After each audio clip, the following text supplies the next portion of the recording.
Assalamualaikum warahmatullahi wabarakatuh. Yang terhormat Ibu Winike Dinar Pratiwi SPD MPD selaku dosen pengampu mata kuliah retorika dan teman-teman semua yang kami banggakan. Kami dari kelompok 10 akan mempresentasikan hasil tugas kelompok kami yang berjudul Retorika dalam Dakwah. Sebelumnya, izinkan saya memperkenalkan anggota kelompok 10 yang terdiri dari saya sendiri, Vina Aulia Saputri dengan NPM 191063108017 dan rekan saya Dinda Ati Aulia dengan NPM 191063108012. Baik, untuk pembahasan pertama ada pendahuluan. Penyampaian dakwah yang paling banyak dilakukan juru dakwah sekarang ini adalah dengan menggunakan ceramah atau pidato. Kenyataan ini dapat dilihat dari lingkungan sekitar masyarakat, baik di desa maupun di kota. Akan tetapi, dakwah dengan menggunakan metode ceramah atau pidato haruslah disampaikan dengan cara-cara yang efektif sehingga dapat diterima oleh sasaran dakwah dan tidak terjadi kesalahpahaman dalam menerima isi pesan yang disampaikan.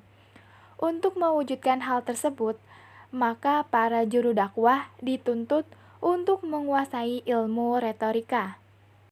Pengertian retorika dan dakwah. Dalam Kamus Besar Bahasa Indonesia, tahun 2003 halaman 953, retorika diartikan sebagai keterampilan berbahasa secara efektif. Diartikan juga sebagai seni berpidato yang muluk-muluk dan bombastis. Morrison tahun 2014 halaman 62 menyatakan bahwa retorika adalah seni membangun argumentasi dan seni berbicara.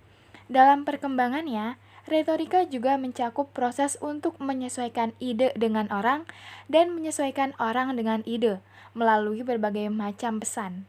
Sedangkan menurut Abidin tahun 2013 halaman 55, retorika berarti kesenian untuk berbicara, baik yang dicapai berdasarkan bakat alam maksudnya talenta maupun kemampuan teknis.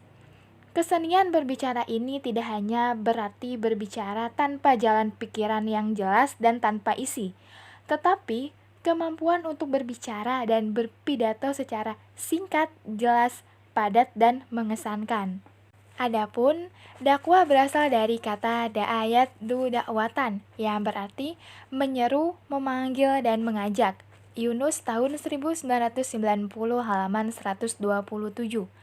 Sementara dakwah dalam Kamus Besar Bahasa Indonesia tahun 2003 halaman 232 diartikan sebagai penyiaran agama dan pengembangannya di kalangan masyarakat. Dapat juga didefinisikan sebagai seruan untuk memeluk, mempelajari, dan mengamalkan ajaran agama. Jadi, apabila istilah retorika dan dakwah digabung, memiliki pengertian seni berbicara untuk mengajak dan menyeru seseorang atau khalayak umum agar mengamalkan ajaran agama disertai dengan argumentasi yang kokoh.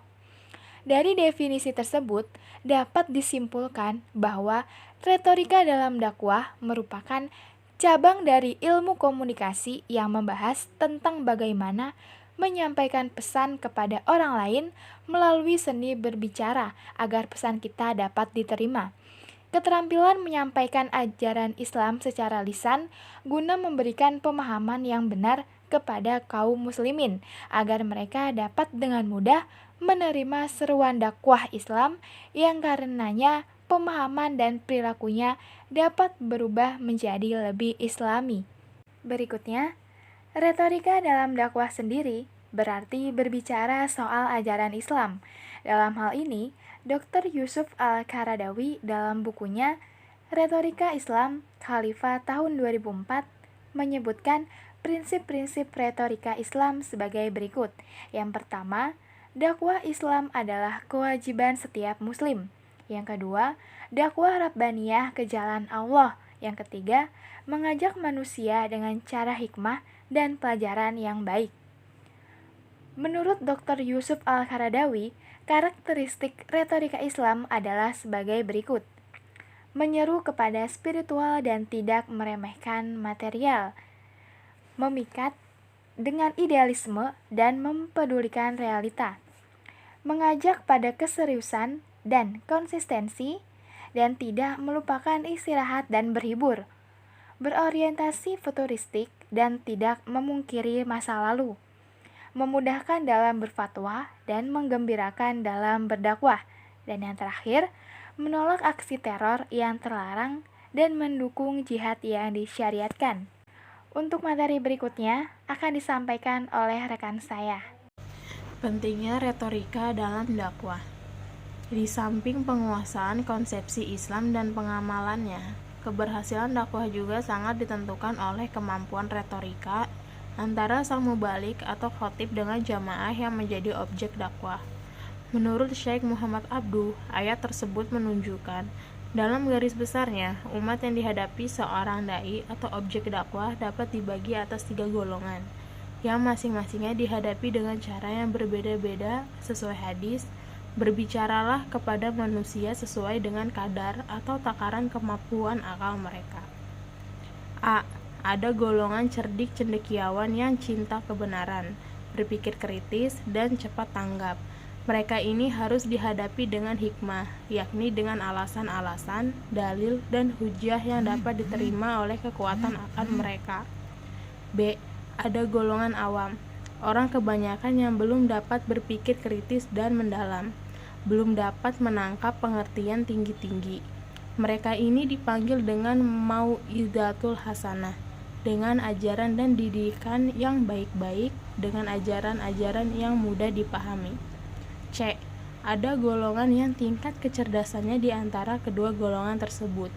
Mereka ini dipanggil dengan mujadalah bilati hiya ahsan, yakni dengan bertukar pikiran, guna mendorong supaya berpikir secara sehat.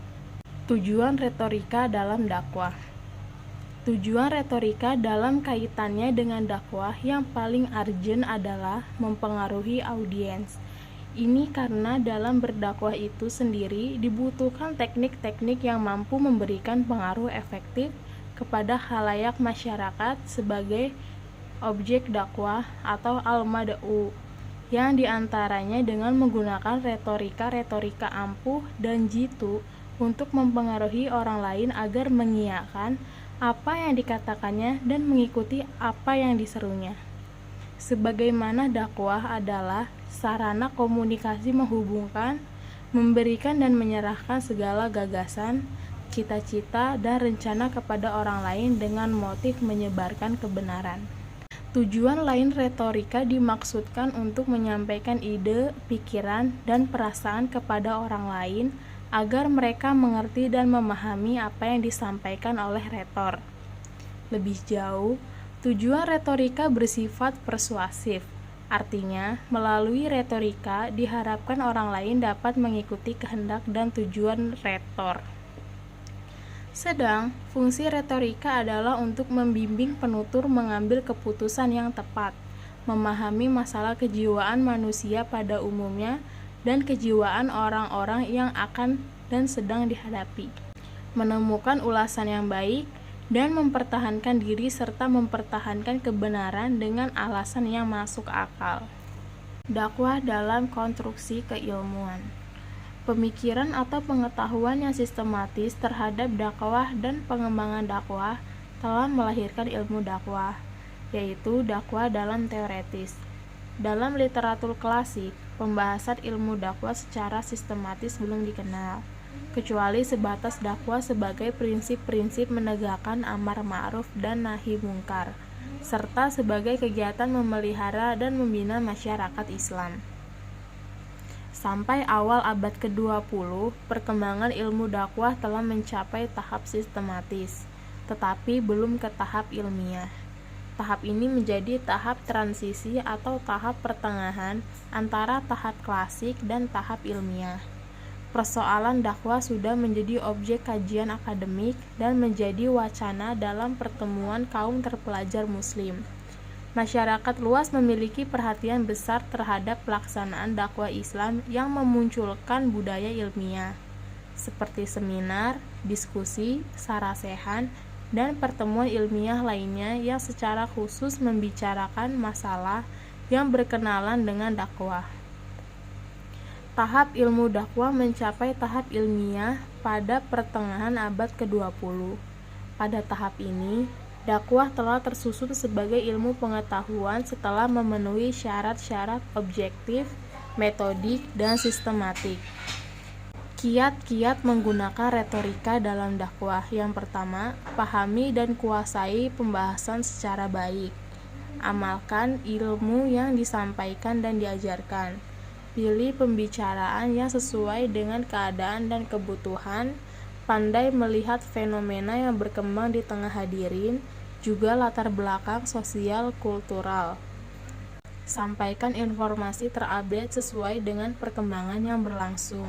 Fenomena kekinian yang terjadi bisa menjadi informasi menarik bagi para pendengar. Gaya atau cara penyampaian hendaknya yang variatif, tekanan suara, turun naik nada, penggalan kalimat, hingga bunyi suara. Dari materi yang telah kelompok kami sampaikan, dapat disimpulkan bahwa dakwah yang paling banyak dilakukan sekarang ini adalah dengan menggunakan ceramah atau pidato. Dengan kenyataan ini dapat dilihat dari lingkungan sekitar masyarakat, baik di desa maupun di kota. Dalam perkembangan retorika juga mencakup proses untuk menyesuaikan ide dengan orang dan menyesuaikan orang dengan ide melalui berbagai macam pesan. Tujuan retorika dalam kaitannya dengan dakwah yang paling urgent adalah mempengaruhi audiens. Seperti apa yang pernah disampaikan oleh Kiai Haji Fatur Rahman, seorang dai bisa dikatakan sukses apabila segala yang telah disampaikannya dapat diterima dengan baik oleh pendengar. Dengan harapan apa yang kelompok kami sampaikan, teman-teman bisa memahami dengan baik. Saya juga mengucapkan terima kasih kepada teman-teman yang telah mendengarkan dan menyimak dengan baik. Semoga kita bisa bertemu kembali di lain waktu. Wassalamualaikum warahmatullahi wabarakatuh.